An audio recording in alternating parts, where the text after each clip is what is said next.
Hey, what's up? It's Jim, and today I'm going to talk about The Birth of a Nation from 2016. I think probably the strongest thing about this film is what it theoretically is saying, actually. And with the idea of not only taking the name of The Birth of a Nation, which obviously conjures the images of D.W. Griffith's film from 1915 and the racist imagery within that, and obviously it was based on a book called The fucking Klansman and the play called The Klansman, and it involved and helped rise up the Ku Klux Klan, which was in obscurity, and popularize them, or one of the factors, but regardless it has a lot of racist imagery within it. And taking the title of Birth of a Nation, and instead of having it be about the rise of the Ku Klux Klan, having it be about the story of Nat Turner and the famous slave rebellion of Southampton County in Virginia in 1831, and having that story also be called The Birth of a Nation. It's not only the fact that Nate Parker is taking the title and doing something different with it and reappropriating the Birth of a Nation title, a title that brought people down, a title that made African Americans feel less than, that portrayed African Americans in a very negative light, and transform it into a much more empowering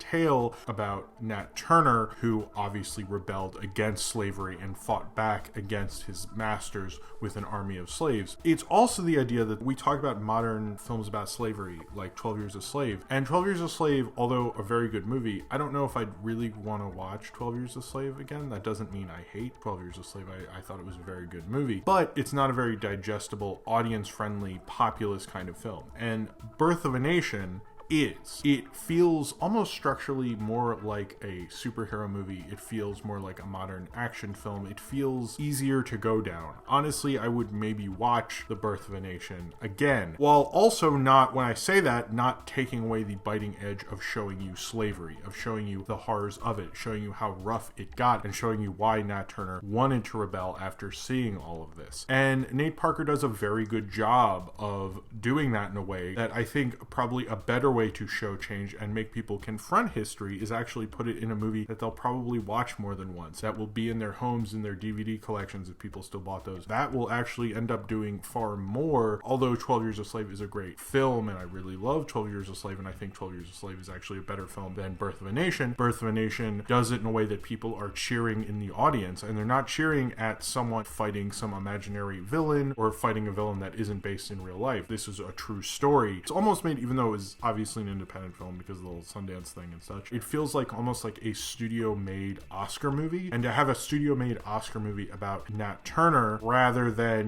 something that is much more digestible to a white audience is part of the theoretical thing that Birth of a Nation is really doing, and is why I think theory-wise it's a very strong movie and it's a very ambitious movie, because no one's really doing something like that. Nate Parker basically confronts you with this in a kind of more digestible Oscar setting. I think it is challenging to a certain degree, but I think certainly how he structures it and how it flows isn't as challenging and more populist, and that makes it more of a powerful message because no one's really trying to take slavery and make a populist movie with it. They're trying to make more of an art film with it, and with Nate Parker doing that, I think he's making you confront a certain level of slavery that you're not used to from this kind of a movie, making Birth of a Nation a very strong film. However, the filmmaking does not match the theory in this film, and this is very much a first-time filmmaker. And I think that's when you get into the fact that although this is, I would say, a good movie, a movie that I enjoyed, and a movie that I very much liked, it's groundbreaking on a certain level, but on a filmmaking level, it's not as surprising and as interesting and as groundbreaking as what it's really saying just by simply telling the story of Nat Turner. And I think that's when you get into the disappointing side. Although there's so many riches in the theory side, you almost want to ignore all of that. Nat Turner and how he grew up as a slave in Virginia by his masters,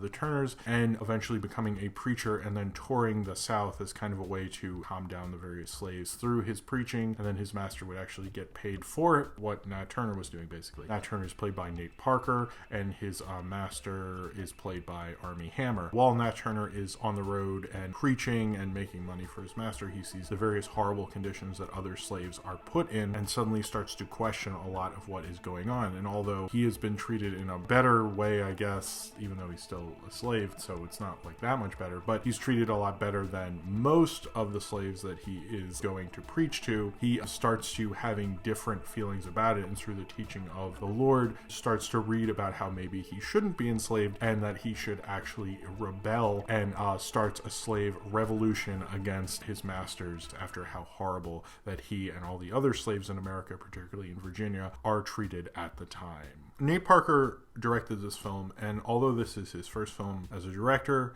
I believe his first film as a writer, I think the problem with Birth of a Nation is this was like a dream project that he did too early, basically. Like, you know, Scorsese didn't start with Gangs of New York. Nate Parker maybe shouldn't have started with this, because there's a lot of things in it that he's good at, but it just feels like the scale and the scope of the film and the importance of this story is something that maybe he should have developed more. I think the problem with being a first-time filmmaker, I don't want to say films about slavery are necessarily a genre unto themselves, but I think when you're coming after two films in recent memory, or at least this decade, which were major films about slavery, which were Django Unchained and 12 Years a Slave. So you're coming after those films which are major achievements by major directors, and then you have Birth of a Nation, and that almost highlights more of that he's not as of an experienced director. I also think Nate Parker doesn't seem to know as much about cinema as Steve McQueen or Tarantino, and that very much hurts him. He doesn't really see art movies. He doesn't really have a very well-versed view of cinema. He has more of a populist view of cinema, which is part of what really works about this movie, by the way. I like that style to it, but it doesn't feel like he understands how to use the camera as much.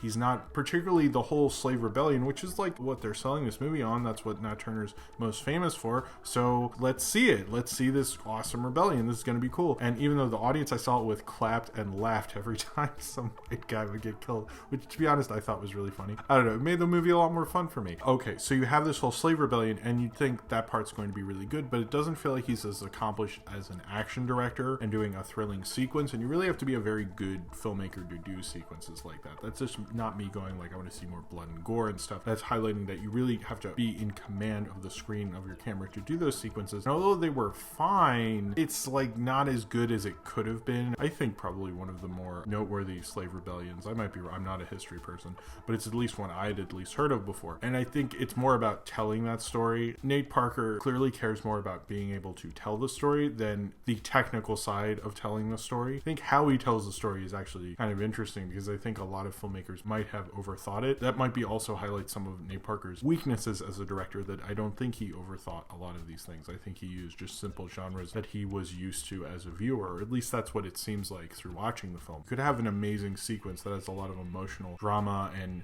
could have really thrilled you and really, started conversation through just that, frankly, that amazing sequence. And he doesn't really have that in it. He does well with characters and he does well with actors, but he's not really showing off as much as a technical filmmaker. And that's really what separates a good, decent, workman-like filmmaker to a great filmmaker. And I think theoretically he's a lot closer than probably his craft is, but his craft honestly needed to catch up to really bring home that message. Now, a lot of what he's doing in this is very modern, and obviously one thing that should always be discussed whenever someone's adapting a story, usually what they do is they adapt it in consideration for the times we live in now, not necessarily adapting it in a way that it was then. And the whole idea of taking Birth of a Nation and repurposing it is very much part of, black culture. The whole way of repurposing the N-word, taking the N-word and taking it away from people who are using it as an insult and a racial slur and making it your own is the same way that basically Nate Parker is taking Birth of a Nation and giving it to the Nat Turner story rather than how great the Ku Klux Klan is and they totally saved us from Reconstruction, which is a total lie,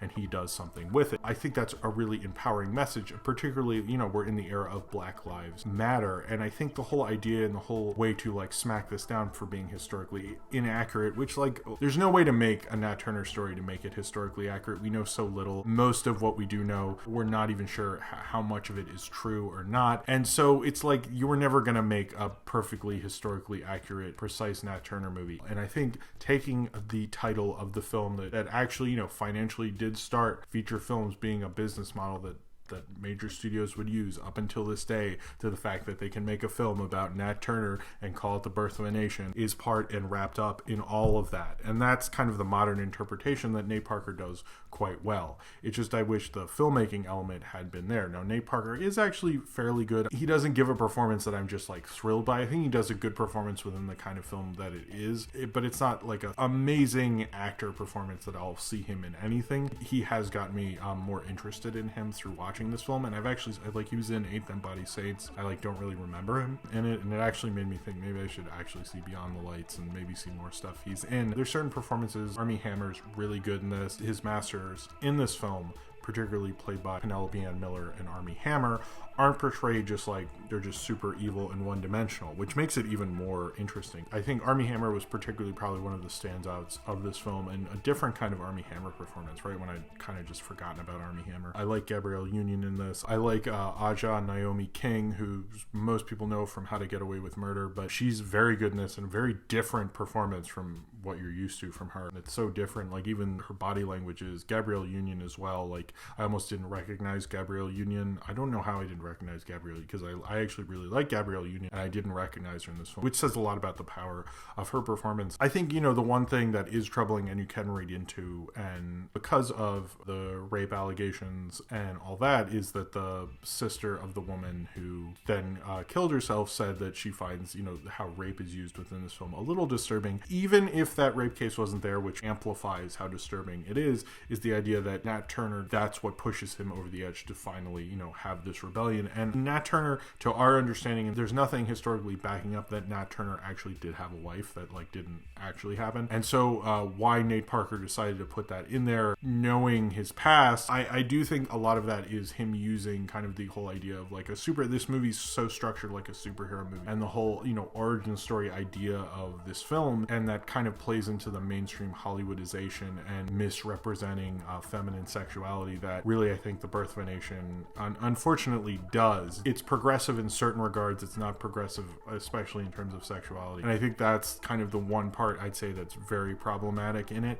But it's not problematic enough that, so many other films sadly have used that kind of an idea to make their protagonists very angry and stuff. No one brings it up with fucking Death Wish, and that's been around forever. And I know people have brought it up with this movie.